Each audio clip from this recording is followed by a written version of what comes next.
Sir, आपण सत्तेमध्ये राहून अनेक वेळा विकास कामे केलेली आहेत आणि राज्याचं आणि जिल्ह्याचं नेतृत्व देखील केलं आहे. तर केंद्राकडून आपल्यास काही अशी मोठी संधी मिळू शकते का, किंवा आम्हा नांदेडकरांसाठी काही गुड न्यूज आहे का? कशा बाबतीमध्ये? लाल दिव्याबद्दल. नाही, मी काही कुठल्या अपेक्षेने भाजपामध्ये गेलेलो नाही आहे, पहिली गोष्ट.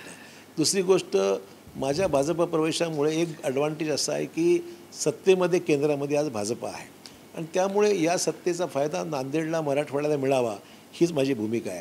रेल्वेचे प्रश्न महाराष्ट्रातले, मराठवाड्यातले विशेषतः, त्याला गती मिळावी, पैसे मिळावे, निधी मिळावा.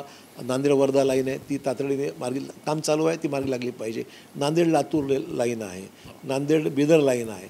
हे प्रश्न जर मार्गी लागले तर मला वाटतं बरं सगळ्या गोष्टी बोल. आणि तुम्ही म्हणल्याप्रमाणे दुहेरीकरण जे आहे रेल्वेचं, ट्रॅकचं, जे मनमाडपासून सिकंदराबाद, ते झालं तर आपला जो स्टॉप आहे, आता नांदेड मनमाड, नांदेड परभणी झालेलं आहे.